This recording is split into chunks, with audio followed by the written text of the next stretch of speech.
And for those of you online and in the room, Jason Murphy, Rebel Dharma, Wednesday night, glad you're here.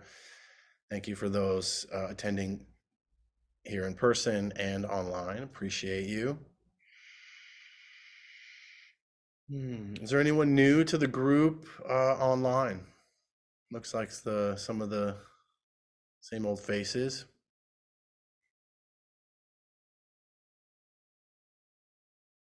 All right, well, we'll just get started. Glad you're here. Let's see. So I've been talking about the sublime states, or also known as the heart practices, and we're gonna be wrapping that up today, talking about equanimity and this kind of culminating practice. Equanimity is one of my favorite aspects of Buddhism, because I feel like the teaching of equanimity allows one to both be kind of engaged in the world, but not be so kind of overwhelmed by it. So it's this balance of kind of holding compassion, holding loving kindness without getting, too overwhelmed or even, disillusioned, so that it really has this balancing factors, which I'll get into a little bit more. But just to give a frame of reference, the heart practices, or what are called the sublime abodes, are loving kindness, or this kind of positive regard. So I consider this kind of the foundation, like this kind of creating a foundation in the house that we're building.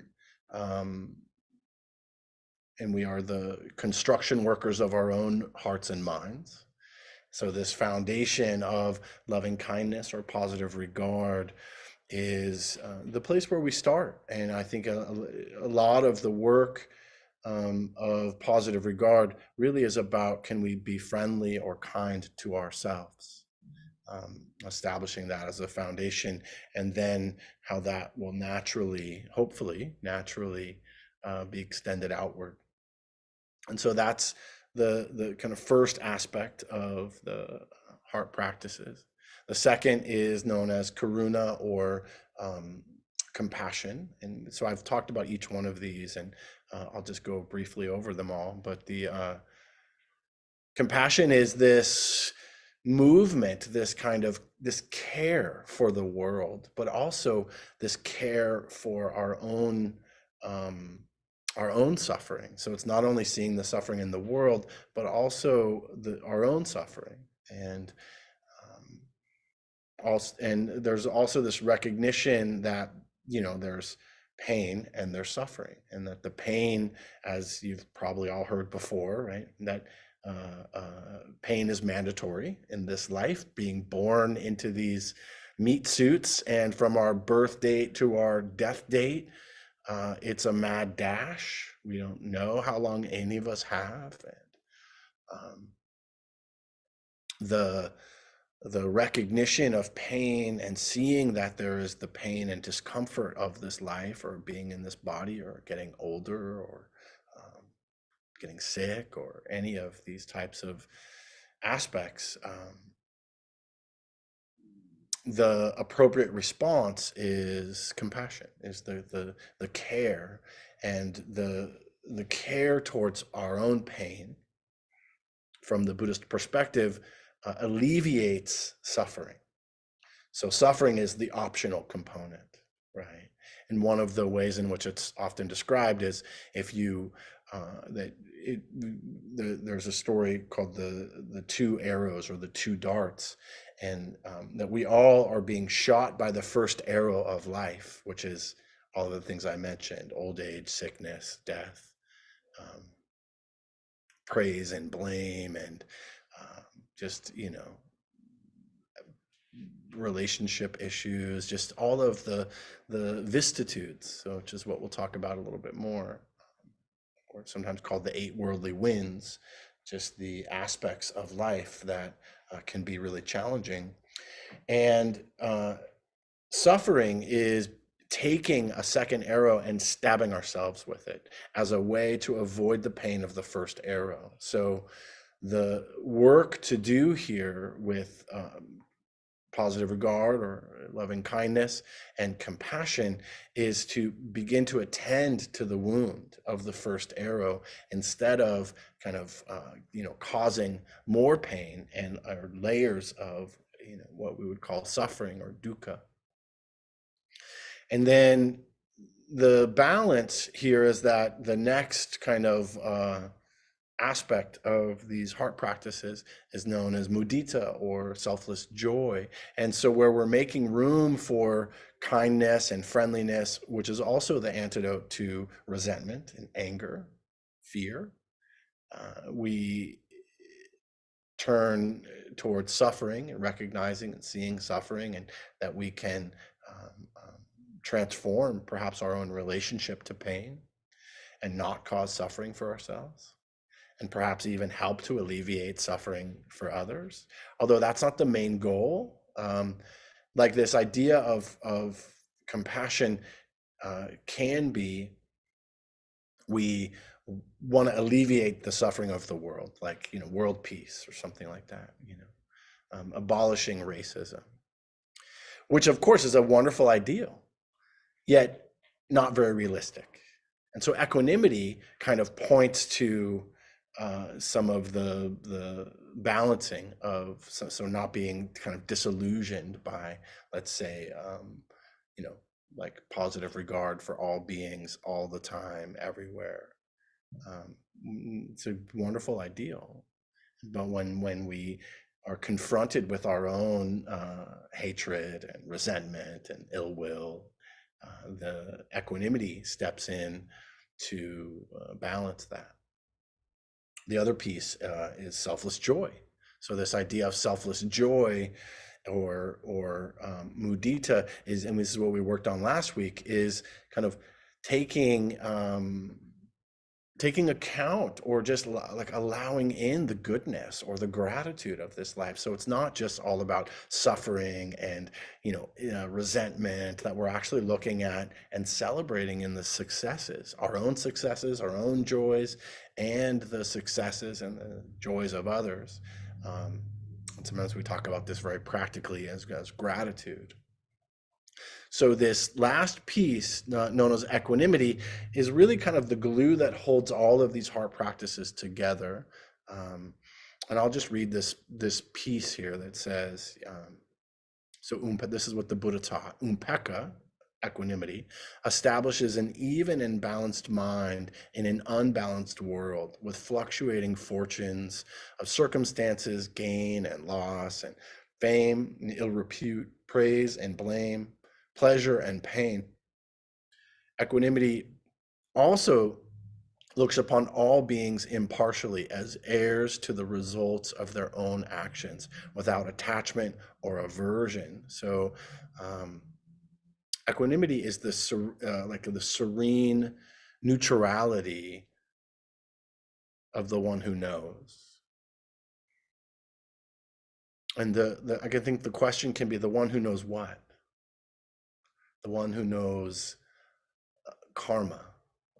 That karma exists. Equanimity is primarily a practice where we're focusing on recognition of the way things are, and seeing the kind of the karmic nature that plays out. And I think oftentimes, even in our own lives, but definitely in the world, we don't know, we can't know the implications of karma. We try to know, but we can't really know the implications of karma, and like especially what's playing out in other people's lives. Some of the most painful and difficult experiences that I've had in my life have become my biggest teachers and the biggest motivations for me to seek this path and to begin to meditate and to make changes in my life, like, becoming clean and sober, or, stepping into recovery, or getting into psychotherapy, or, you know, sitting a month-long meditation retreat, these different kind of some of the deepest kind of pains or shadows can be the motivation for many, I think, the motivation to make real lasting change. And I feel like that's what the whole practice is really geared towards, is can we learn to see how our experience, can benefit ourselves and can benefit others, and actually how can we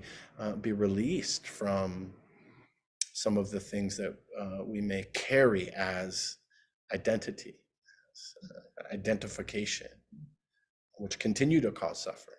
It's like taking that arrow every time we bring and stabbing ourselves again and again.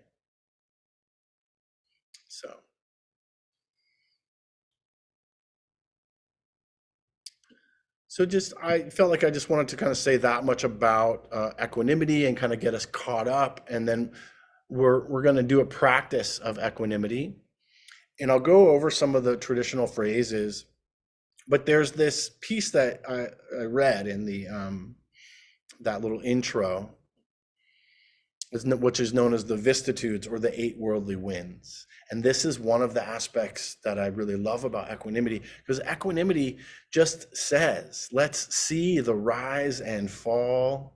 Let's see the successes and the failures, the loss and the gain, that it's not just one, the honor and the blame. It's not just happiness or sorrow. It's both. It's not just delight or despair. It's not just disappointment or satisfaction.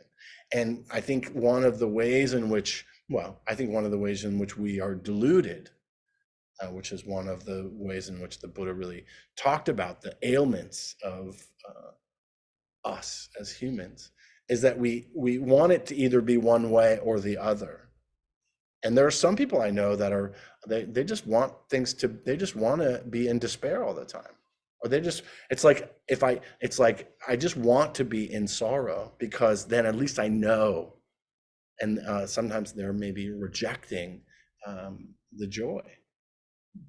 And then there's the opposite, which, has become much more common, which sometimes I call toxic positivity, right? This kind of like everything should be happy, happy, joy, joy all the time. And we've been fed that bullshit for like at least 50 to 100 years of, I think, I don't know, maybe before the Great Depression and through the Great Depression, maybe up till, I don't know, I think maybe after World War II, there was this kind of master idea that we should all just be happy all the time.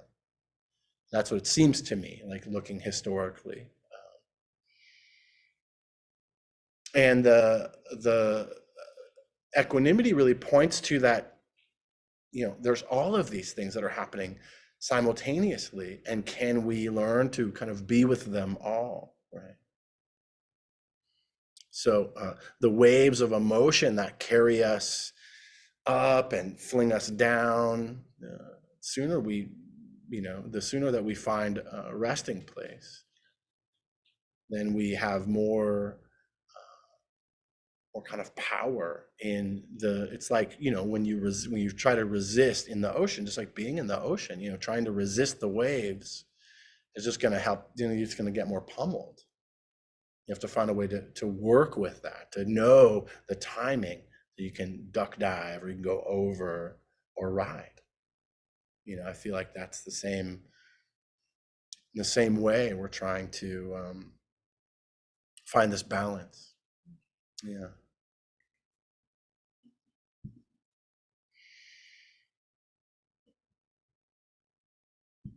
So there are some traditional phrases, and I'll read the traditional phrase. I don't really like to, I've kind of already talked about it a bit, but I don't really like to meditate using the traditional phrase. It just seems a little clunky to me, but this is the traditional phrase for equanimity or at the equanimity practice. You are the owner of your actions, karma. Your happiness or unhappiness depends on your actions, not upon my wishes for you. You are the owner of your actions. So it's also towards self. I am the owner of my actions. My happiness or unhappiness depends on my actions, not upon others' wishes for me. So that's one way to kind of just, I like it because it's very clear, but there's some other ways in which we're going to use the practice that is, I think, it's a little bit easier, rolls off the tongue a little easier, right? And one, another interpretation of that phrase is all beings have their own journey. This is your journey. And that we all have our own causes and conditions that have brought us to where we are here, right now. And that everyone is on their journey. So we're gonna do a bit of a practice now. I'm gonna move through several kind of phrases that are really about encapsulating that, kind of recognizing the way things are, this kind of the implications of karma, and then we'll have some more discussion. But before I go into that, before I go into the kind of guided practice, any questions about what I've talked about so far, or things you'd like some clarity on? I kind of gave an overview, and now we're going to do a particular practice, which is the repeated phrase practice of a guided equanimity. Yeah. Would you say equanimity is synonymous with not suffering? Yeah, well, it's interesting, Frank, because equanimity if there's two lists, we're looking at the wisdom list of like doing the four foundations of mindfulness to get to this place where we're contemplating the Dharma. There is release. In equanimity is this kind of balanced heart mind, right? And then in almost every list in Buddhism, equanimity is the goal. It's the final place. And so one of the ways it's often just described as a balanced heart mind, so that we are both open to all the vicissitudes of experience, and we're not avoiding it, we're not clinging to it, but we're also seeing the reality of things, right? And that so freedom from suffering, is that what you were saying? Like, yeah. So to dwell in equanimity as the final goal, as a way to continue to move forward. Yeah. My experience is that this is something that sometimes it just happens by mistake, actually, through meditation. There's an, oh yeah, like I can just accept things as they are. One of my favorite ways to really kind of think about it is to say, may I be at ease, regardless of the situation. May I be at ease. And that's another way to kind of think about equanimity, is about creating ease or allowing ease to be present.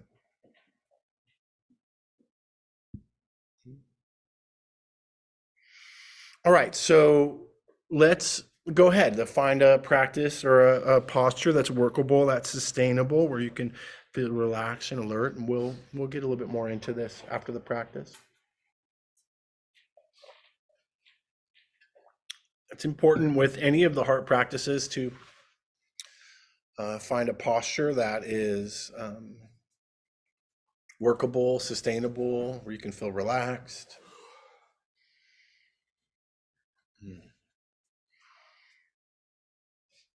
Just coming into an awareness of breath and body. It's helpful to allow the eyes to close. Hearing the bell.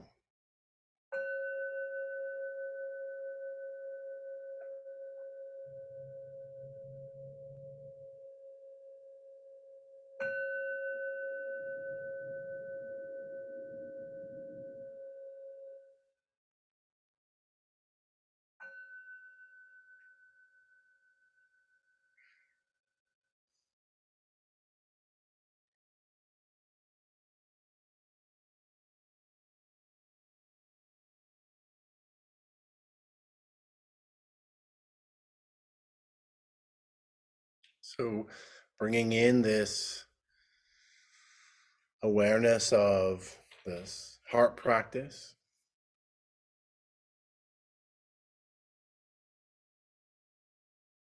no matter how much I wish for things to be otherwise, things are as they are. Just allowing that to kind of drop in with the breath and the body.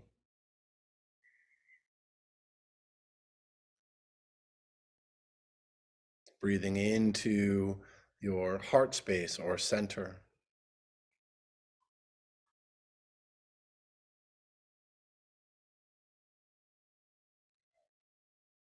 Just settling into the awareness of what we've talked about thus far: equanimity, balance.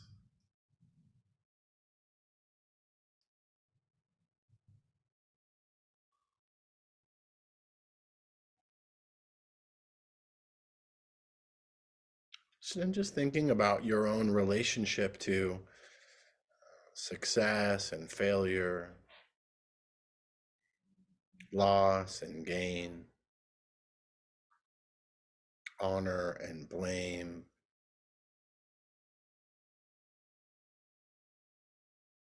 the contrasts of life, happiness and sorrow,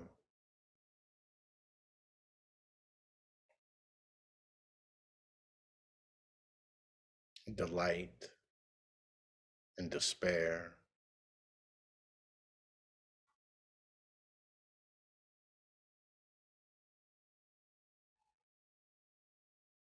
Disappointment and satisfaction,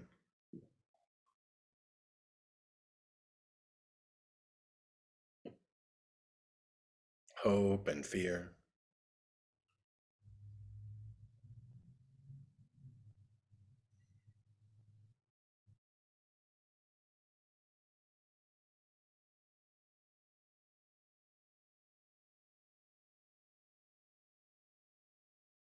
Equanimity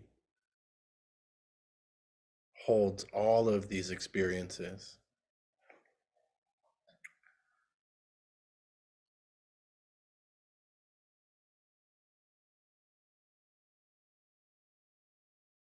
So you would repeat some simple phrases in your mind. May I accept things as they are.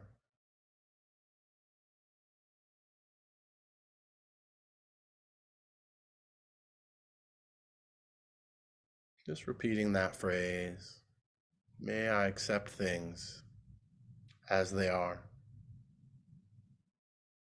Finding a rhythm with the breath.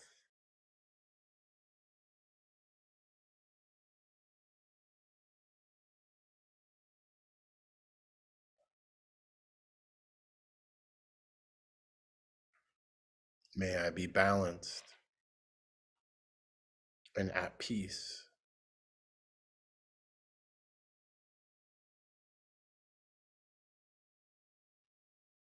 Allowing each phrase to move through the mind down into the heart. May I be balanced and at peace.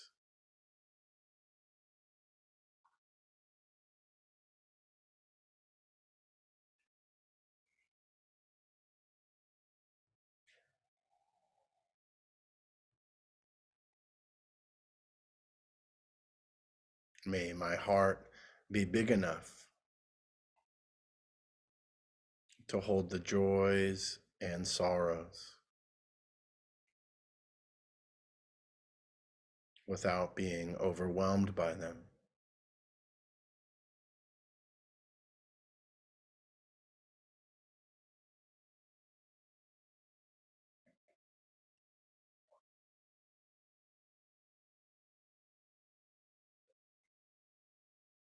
May I be open to things as they are.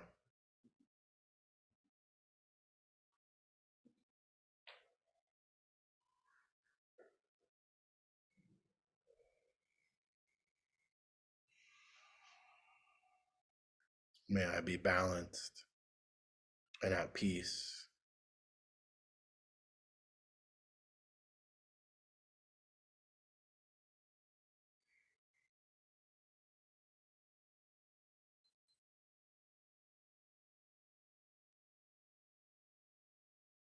May I be open to things as they are.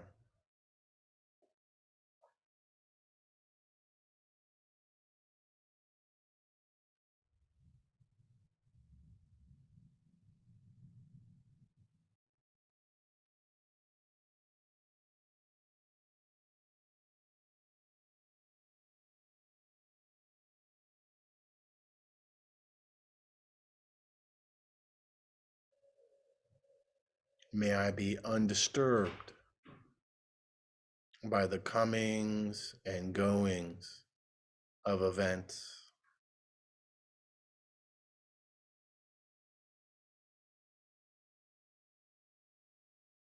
May I be undisturbed by the comings and goings of events.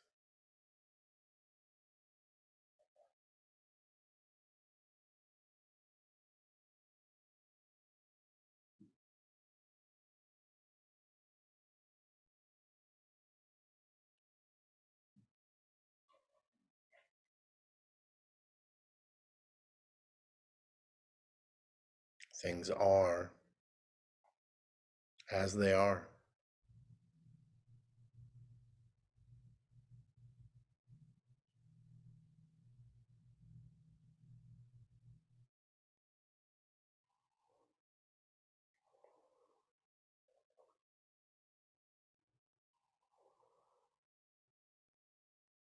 May I open to the conditions of my life with equanimity.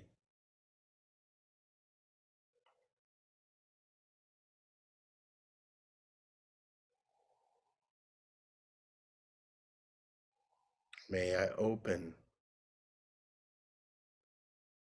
to the conditions of my life with equanimity.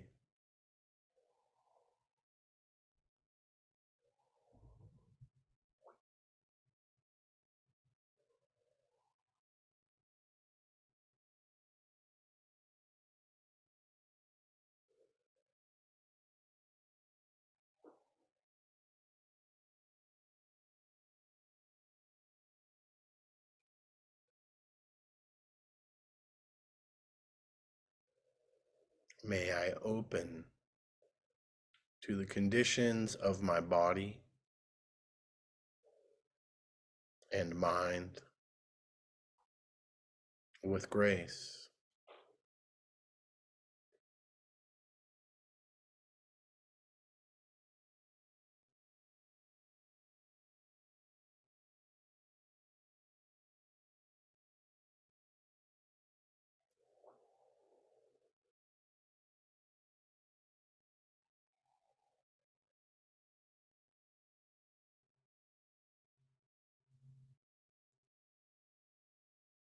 May I open to the conditions of my body and mind with grace.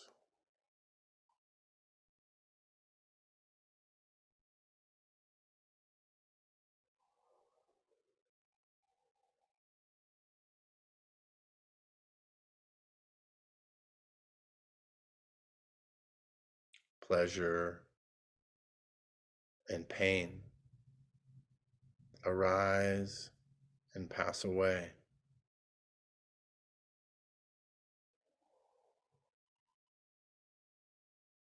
May I be at ease regardless of the situation.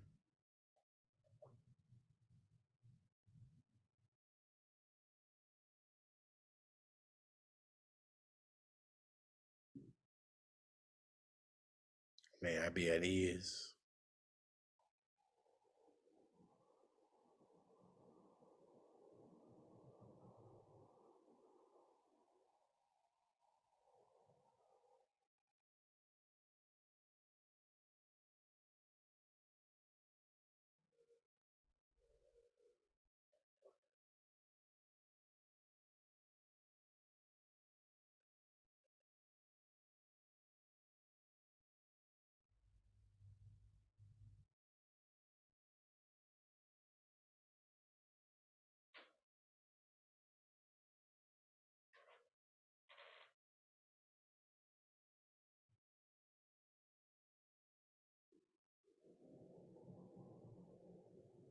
Just resting in the phrase, may I be at ease.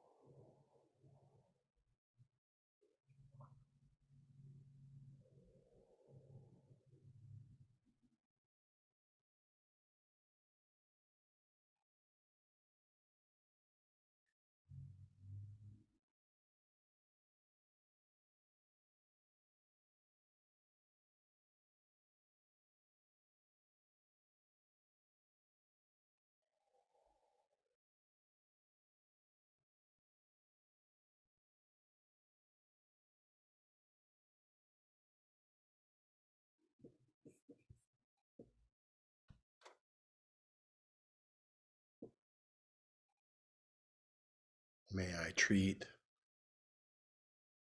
all the vicissitudes of this life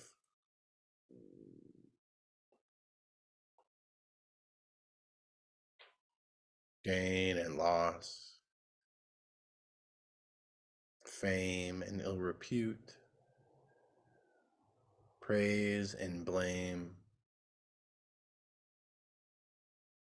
pleasure and pain,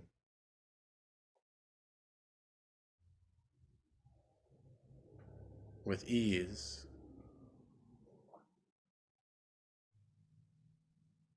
May I be at ease.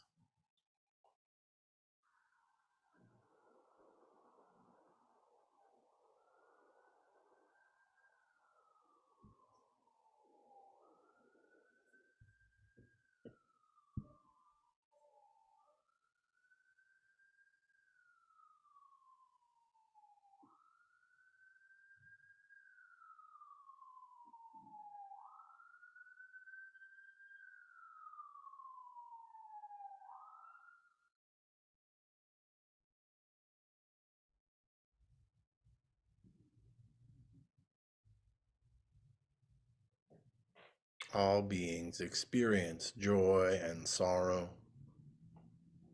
gain and loss, pleasure and pain, fame and disrepute. Whether I understand it or not, things are unfolding according to the natural law.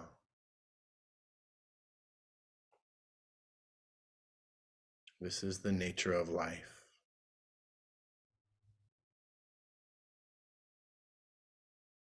May I be at ease.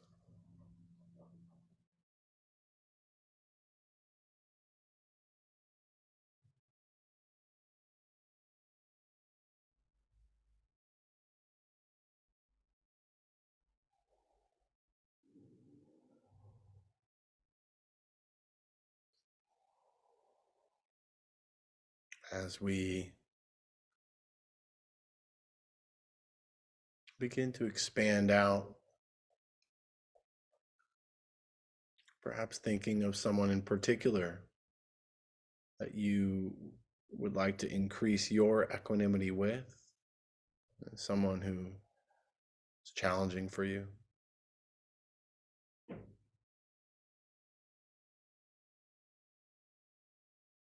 Maybe someone is making bad decisions or causing harm in some way.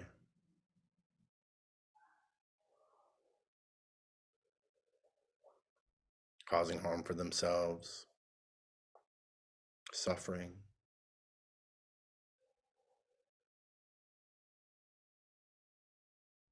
With great care, I accept how things are for you. Seeing if we can extend some care, some compassion.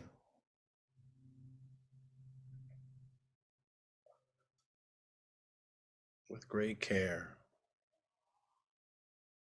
I accept how things are for you.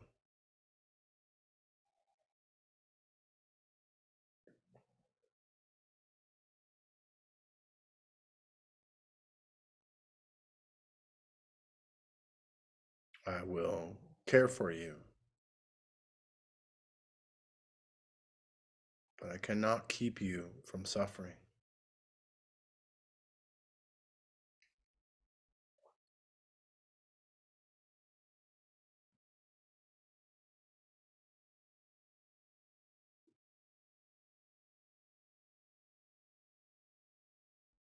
Allowing this person to dwell in your heart or mind.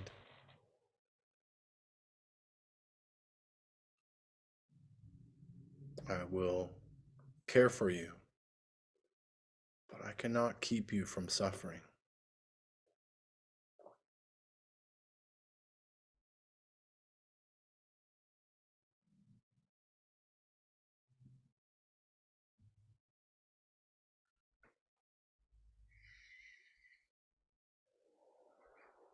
I wish you happiness, but cannot make your choices for you.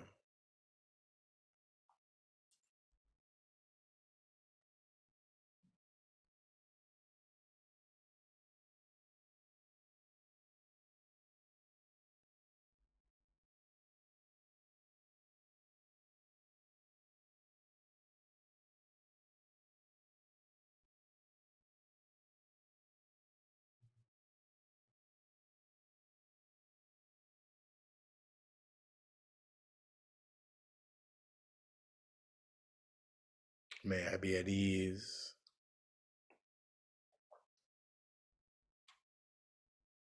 May you be at ease.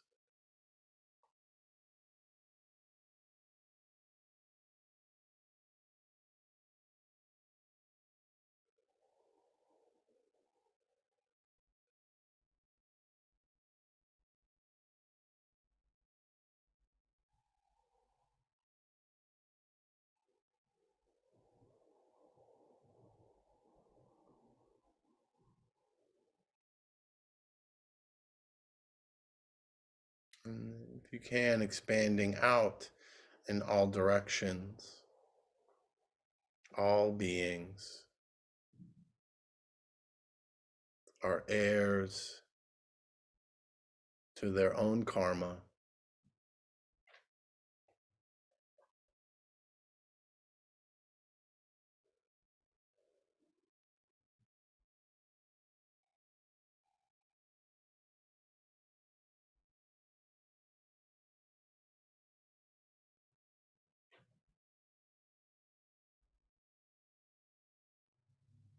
Their actions, our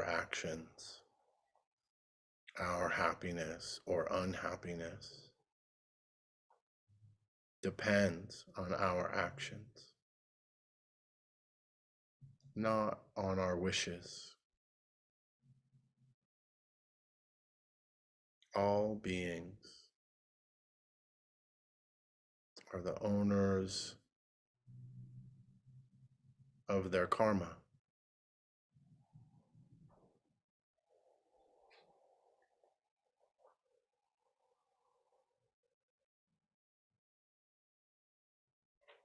Your happiness or unhappiness depends on your actions,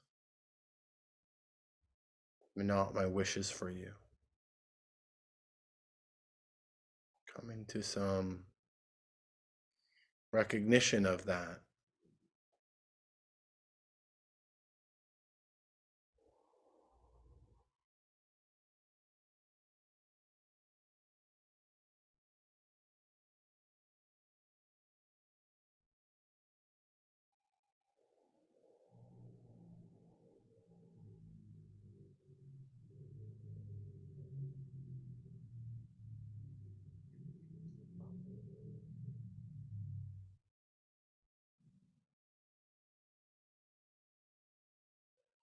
May all beings be at ease.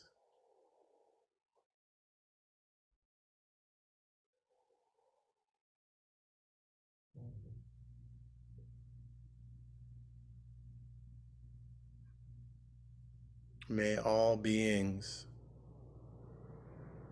do what needs to be done to free their own hearts and minds from suffering.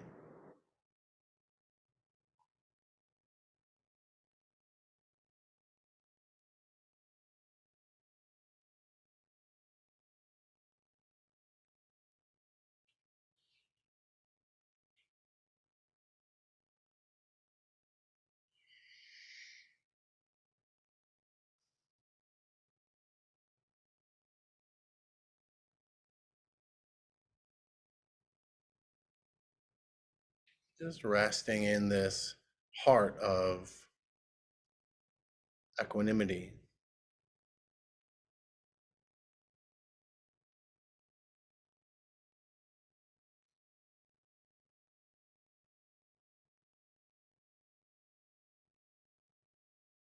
May all beings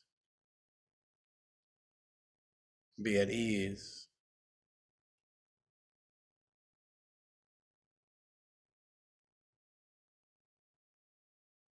May all beings do what needs to be done to free their own hearts and minds from suffering.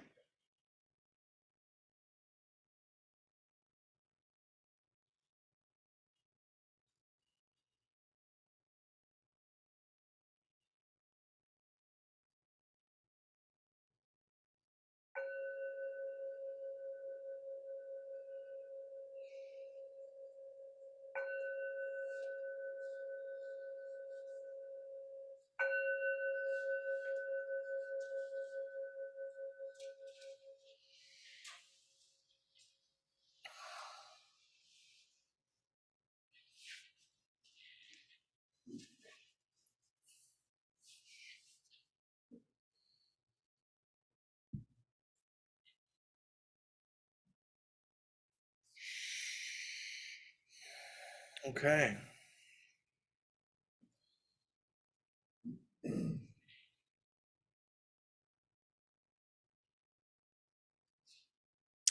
Well, we can just open up for some. I mean, I had two thoughts. One thought was I can have you guys go up into little like dyads and share about that experience. Um,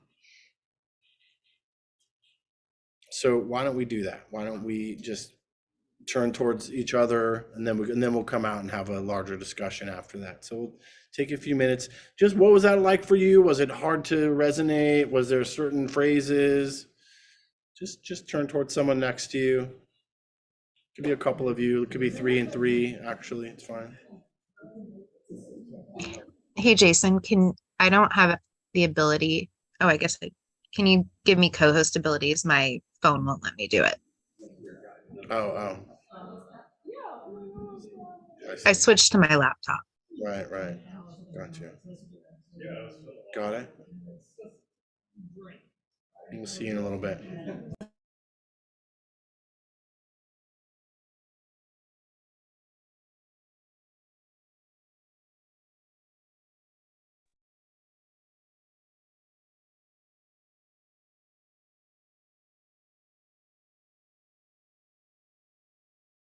Jason, I can't make the breakout rooms. I was about to say, are we just one breakout room right now?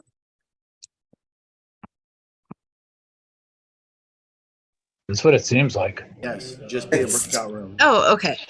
That's what it definitely seems like. Yeah.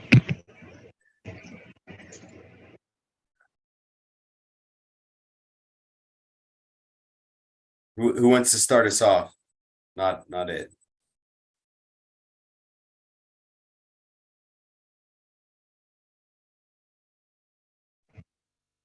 I guess I can go.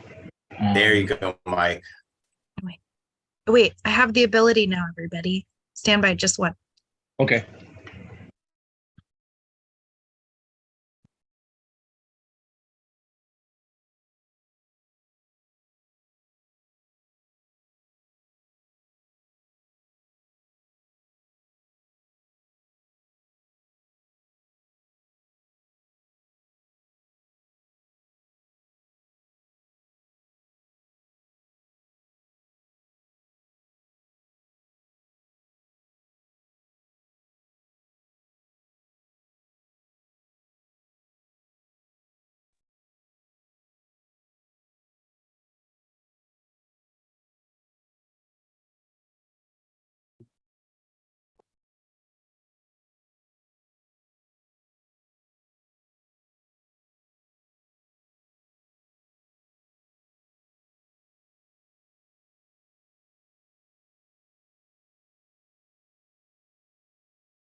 That's just the way of doing it. Full group. In the moment, instead of never forcing you to do it. It's somebody's charity, just come at it. Well, that was fun. Sorry. It's okay. It's all right. And then I moved you guys into rooms and moved you around. Anyway, it all worked out. It all worked out. Oh, I see. I made myself as a co-host. That's what happened. Jason, do you want me to, am I supposed to be joining this room right now? Where are you? It's asking me if I want to join room 2 No, currently. we're back That now. happened to me too. What's up? I'm going in my own space for the rest of this, guys. I'll see you on the other side of it. Just kidding. That yeah, no, that would have been something you could have clicked a couple minutes ago. My bad.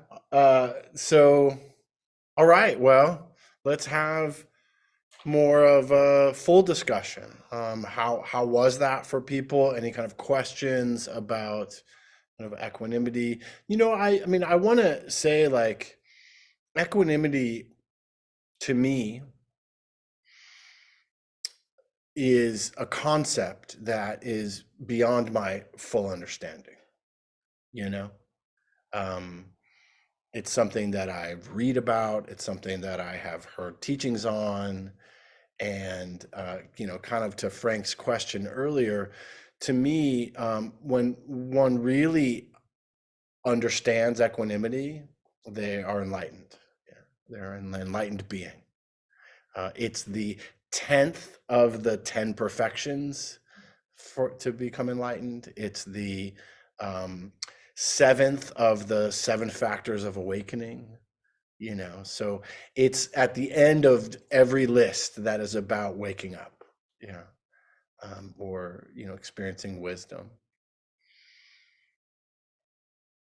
And so we do this practice, and even, you know, the reciting of the phrases, and I think, you know, the concept, right? This kind of first concept of, okay, I understand that my actions are my, you know, that is the determination of my kind of happiness or unhappiness in this world, and that same thing is true for other people. Like this is the first of the eightfold path, which is wise view. Wise view is saying, I understand that there is karma, and we don't fully comprehend it, but we recognize it. Just like there's gravity. We don't fully understand gravity, but we all are experiencing gravity all the time.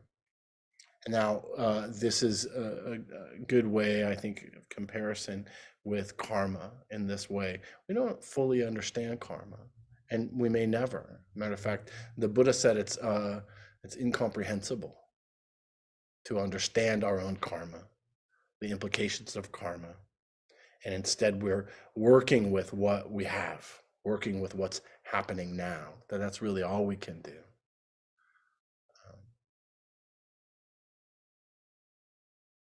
So with that understanding of the vicissitudes, right, this kind of the list of the 8 worldly winds, the, you know, the loss and gain, and, you know, fame and ill repute, and praise and blame, all of that.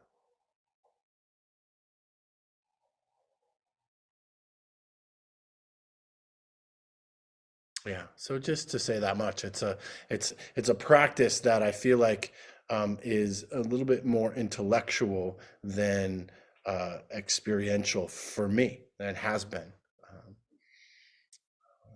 But I'm open to hearing what other people, and you know, for me, I guess I'll also say the may I be at ease is kind of the easiest access that I have to the what it means to be equanimous. Yeah. To have an equanimous mind. But I'm curious what other people think,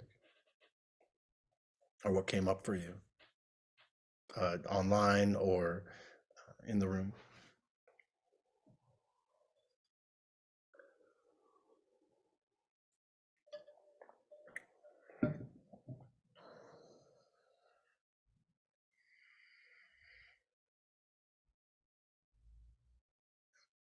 Okay. Frank, I please. like the equanimity thing more than that. For me, it's easier for me to work towards than this idea of the end of suffering, Mhm. you know, because Mhm. equanimity seems like you're engaged still. Yeah. You know, you're acknowledging the forces and instances, you know, everything around you that you're amongst, Right. you know, and being equanimous Hmm. is active to me in a way, Uh-huh. you know, it's like the act of balancing is active. Whereas this Absolutely. end of suffering idea to me feels very detached. And I Mm. could be perceiving it wrong. Mm. You know what I mean? It seems more like an ideal Mm. kind of thing. Mm-hmm. There's no question. Yeah, it's interesting. I mean, it's interesting because what that's where your question kind of came from, right? And they're synonymous.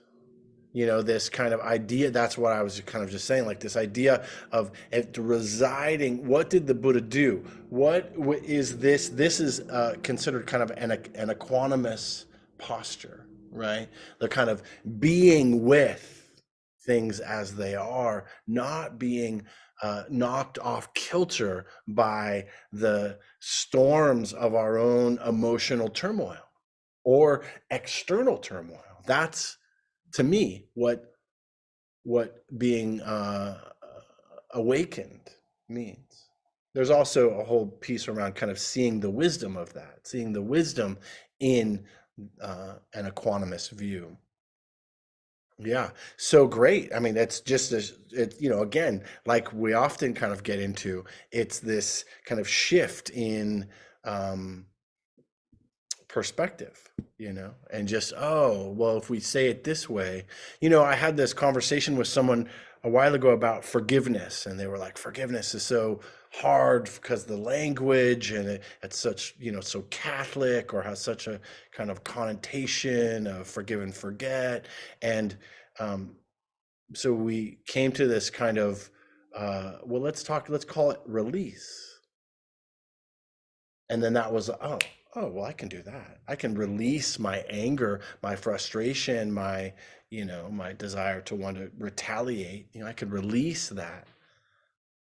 And that's really what we're talking about, kind of letting go of whatever we're kind of attaching to as an idea of whatever it means.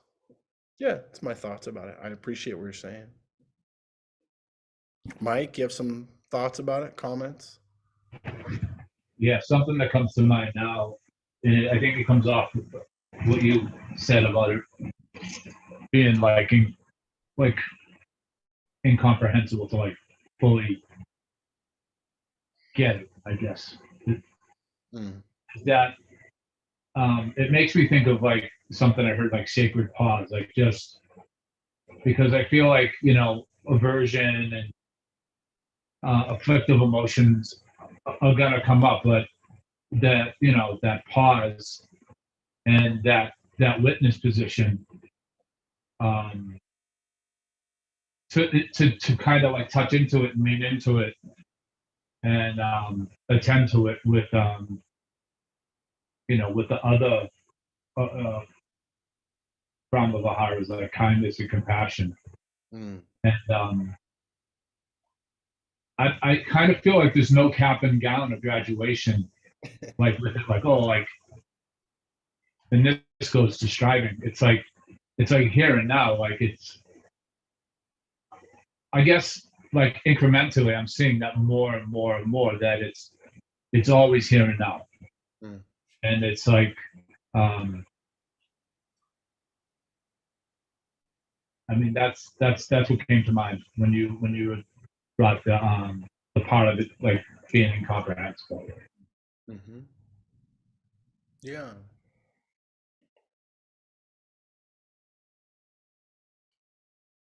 Please. I think I felt a little bit of relief hearing you discuss equanimity and the way you presented it, because let's call it Frank. I don't, because I often interpret things both sides. Mm-hmm. And I think maybe there's a kind of pressure to, oh, I just really love this, you know, Mm. and I'm a little cynical about that. People who are so positive. And so I guess maybe I have worried a little bit, like, is it okay if you're at some, I don't know, you're standing with some friends and they all say, well, I really like this movie or whatever, a chair. And I might say, yes, it's good, but there's also this, you know, Uh-huh. and I don't, it doesn't mean I don't absolutely really adore some things or feel completely negative about other things. But I think my inclination is always to sort of weigh both at the same time. Mm-hmm. Now it feels like, oh, maybe that's okay. Mm. Yeah, I mean, I appreciate what you're saying, and I would agree. I feel like that, I think that it's a natural process in learning meditation and learning to be with what is that equanimity, just like, you've heard me say compassion, loving kindness. Really, I think all of these heart practices are natural inclinations that we develop, but that through, even just through the mindful awareness of present time experience, we can begin to kind of, they get kind of, I guess, illuminated. We become illuminated to these aspects of ourselves. So yeah, this kind of balance between, there also could be like, there's group think, right? Oh, well, if everyone says it's like this, the sky is blue. And then there, you might be someone who's like, well, is it blue, or is it just the reflection of the ocean from the sun that actually makes it blue because it's hitting the atmosphere? Like we can just accept that this is the reality that other people or that everyone is saying.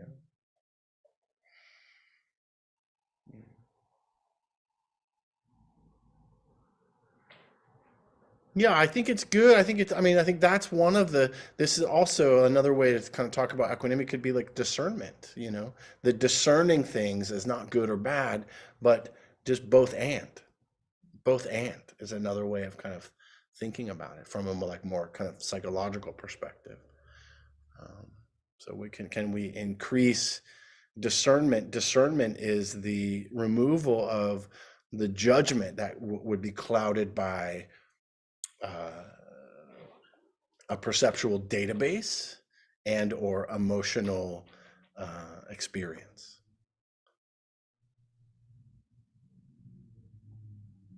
So I think those that just kind of came to me, this kind of idea of discernment and um, equanimity having also some relation. So discernment and equanimity really can be leading to, I think, with a sprinkle of compassion, leading to what we call um, awakening or enlightenment. Enlightenment isn't or nirvana, nibbana isn't a place. It's a state. It's a state of being that requires one to continually be in that place of balanced heart mind. And so we can all experience moments of, and this is one of my favorite teachers used to say, little nibbanas, little awakenings, little moments of enlightenment, right? What is enlightenment but this kind of release of, ourselves, really, on some level, our egoic kind of graspings or views. So we've all experienced that, and that's one of the things I think. That's why we're the construction workers of our minds, and enlightenment is kind of like an accident, but we can be setting up a foundation and kind of creating. But the moment that we can awaken, and sometimes it is, it can just be for a moment, just for a breath, We all know what that's like. That's why I like the word ease, because this kind of may I be at ease can be, I think most people can kind of resonate or kind of connect with, oh yeah, maybe it's been a long time, maybe it's been fleeting, but we've all experienced a sense of ease, hopefully. And if not, may you experience ease. Yeah. So, yeah. Anyone else?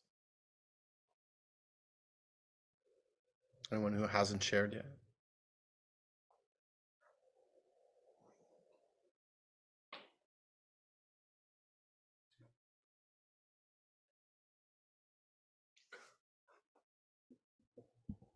So there's just a last kind of teaching that I think is connected to what we've kind of just been talking about, which is this release, this blend of discernment and equanimity, this equanimous way of being with what is, and that it's it's present time. It's kind of like, yeah, it's not otherworldly. And this is one of the pieces where, within Buddhism, it's really saying like, you're actually all awakened. You just don't fucking know it. Me too. We're just not there yet. I'm fully enlightened. I just have all of this obscurity in the way. And so this, the more we can let go, the more we can release, the more we can kind of really be. And this is why I've found that, going on, staying in, monasteries have been challenging, actually, not so much a lot of ease, but longer kind of meditation retreats where it's really all that there is to do. They're making food for you. You have like a chore once a day, twice a day. You're walking, sitting, sleeping well. Hopefully, if you don't have a roommate that snores, and you're just committing to waking up, can be very fruitful. Noah has a 7-day retreat coming up soon. I think it's in October or something. Do you feel like you want to do that?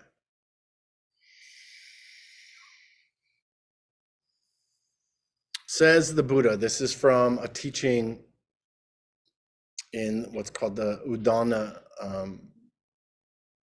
Sutta. For one who clings, it's a little bit cryptic, all right? For one who clings, motion exists. But for one who clings not, there is no motion. Where no motion is, there is stillness. Where stillness is, there is no craving. Where no craving is, there is neither coming nor going. Where no coming nor going is, there is neither arising nor passing away. Where neither arising nor passing away is, there is neither this world or a world beyond, nor a state between. This, verily, is the end of suffering.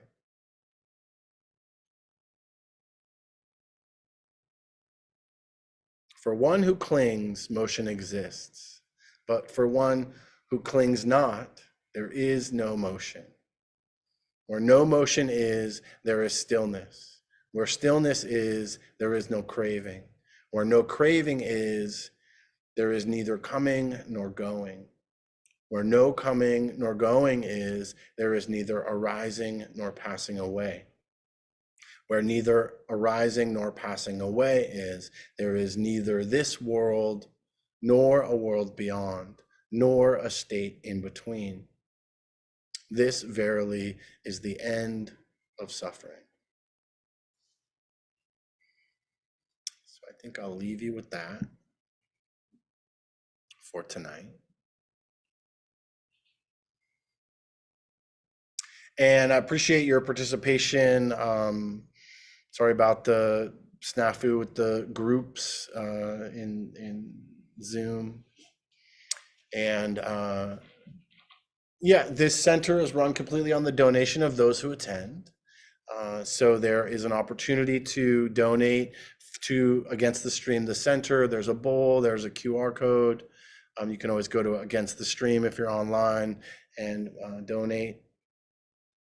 And then also, if you wish to support me and my teachings, you can do so through Venmo. My Venmo is Jason Murphy, or No BS Buddhist, no spaces, just No BS Buddhist. Yeah, happy to teach, and I love this topic, and we'll see what happens next week. I'm thinking, since I mentioned it today, 7 factors of enlightenment. Since we're kind of talking about enlightenment so much, I was like, oh yeah, 7 factors of enlightenment next week. That's like the Buddha's list for what you got to do to wake up. 7 easy steps. All right, let's gather all the goodness of our practice and take it in. Like, give yourself the recognition of showing up for yourself, for your practice, listening to the Dharma, the truth and nature. And then sharing in all directions. May all beings benefit from this practice. May all beings free their own hearts and minds from suffering. May we all be free.